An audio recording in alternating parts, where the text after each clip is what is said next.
Hello, my name is Chris Showalter, and today I'm here to talk to you about my integrated literacy unit. My unit is called Chances Are and has been designed for my ninth grade Algebra 1 classroom. This classroom has 17 students who have been diagnosed with autism spectrum disorder. 15 of the students are male and 2 of the students are female. This particular integrated literacy unit is designed to merge literacy with the concept of probability.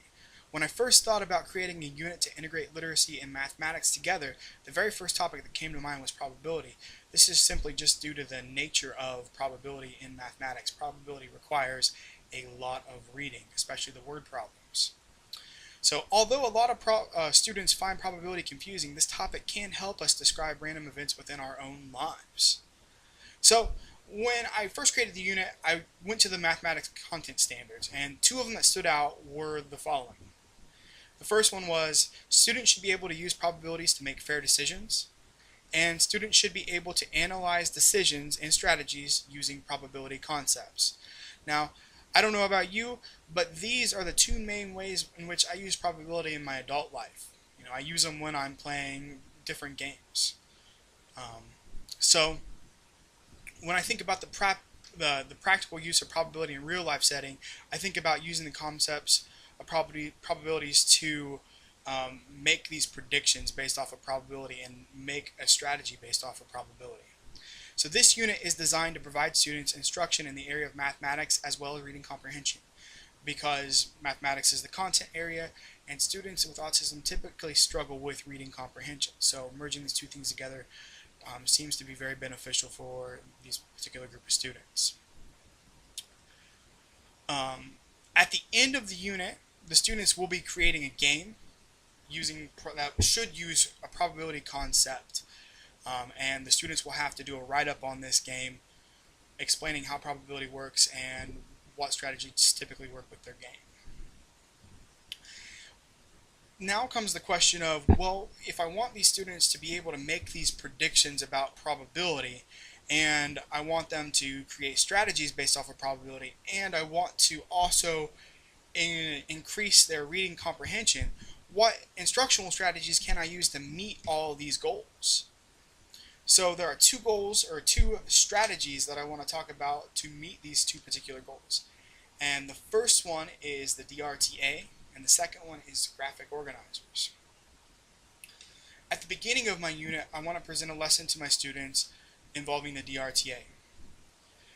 Before I can present a DRTA, I need to conduct a pre-assessment with these students, and this pre-assessment is going to be an entrance slip as they enter the room that contains some basic questions involving probability concepts. The students should be able to complete these questions fairly quickly, and I should be able to grade them pretty quickly as well. So that creates a quick turnaround for us, and then we can use that to guide the rest of the instruction for the day. After the students have completed this pre-assessment, we'll go over these questions together, and the hopes for this pre-assessment is that it creates a primer for background knowledge on probability for the students, because a lot of the students should have seen the concept before. After using the pre-assessment, that is the entrance slip, we'll go into the DRTA. Now the DRTA has a couple different steps that I want to talk about. I'm going to kind of condense them slightly.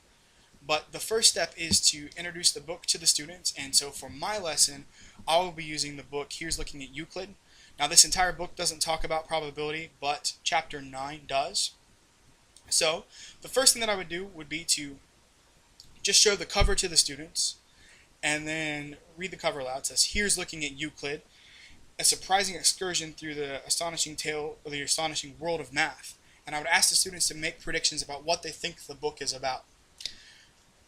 After they make those predictions, I encourage them, and then we will go to chapter 9 of the book, which is Chance is a Fine Thing. And I would have them read that chapter title without reading anything else and make a prediction about what they think the chapter is about. After the students make that prediction, we'll read the first paragraph in the book, and then kind of reconvene after we read the first paragraph together. So in this particular part, I would be reading the paragraph aloud to the students, and then we would reconvene, and then we would either confirm or correct the predictions that they made at the beginning of the lesson. After we confirm or correct these predictions, I would ask another question about the text, and this question would guide their reading for the next section of the chapter. At the end of that section, we would come back together again after reading together, and then they would, either confirm or correct their predictions. And this process would keep continuing until the students have completed the entire section. So that concludes the first activity that I want to talk about. With this DRTA, I wouldn't initially give them a graphic organizer or guided notes to go through this. I want them to be focused on the questions and to not have any hint as to what questions are coming next, because I want the students to try to generalize their questions or generate their own questions for the text eventually. So I want to give them practice within the DRTA of, I'm modeling it first, I'm giving you some guided practice, and then I want you to start generating your own questions or your own predictions without me having to prompt with any questions. The second activity involves the use of graphic organizers. And so word problems are always a particular struggle for students. So what I would do for this particular lesson with graphic organizers is I would do another pre-assessment about graphic organizers to kind of get the students thinking about them and what they can be used for. And then I would present them with the 4 corners and a diamond graphic organizer. I would explain to them what this particular graphic organizer is for, and this particular graphic organizer is used to solve word problems. The center section says, what do you need to know? The upper right corner says, what do you already know? The next section says, brainstorm possible ways to solve this problem. The bottom corner says, try your way here. And the last section says, what things do you need to include in your response? So not only does this graphic organizer help with getting information out of word problems and comprehending the information that's presented within the word problems, it also helps them gather their thoughts together when solving these problems. So after I modeled the strategy of using this with a particular probability word problem, then I would have the students practice this on their own using some guided practice with me. We'd go through the process together. And after the guided practice, then the students would participate in an independent practice using the graphic organizer. And at the end of the lesson, we'd all come together to share our strategies and what we did to solve these probability word problems. Now, for the graphic organizer lesson, this should take place after the lesson on DRTA, because within the DRTA lesson, they will be learning about probability concepts and how to set up probability. And then within the graphic organizer lesson, this would be the second lesson, they will be using these concepts to solve word problems involving probability. So these two things are kind of linked together sequentially. There are other graphic organizers that I plan on using for solving this. However, I find that this one seems to be the most beneficial for getting the students to not just give a numerical response, but write their response out. And that's very important. That's a very important strategy because that's a communication strategy as well.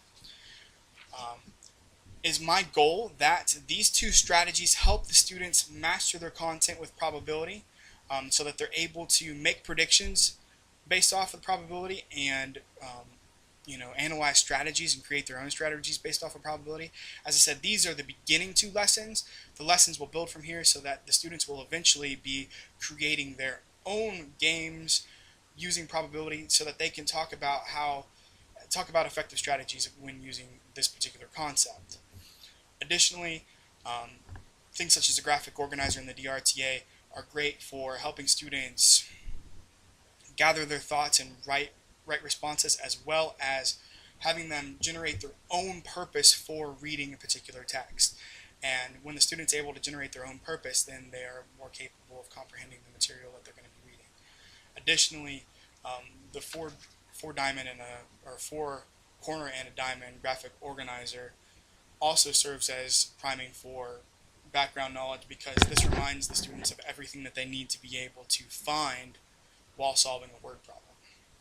So in the end, I see that these particular activities will be quite beneficial for helping my students be successful in reading as well as mathematics.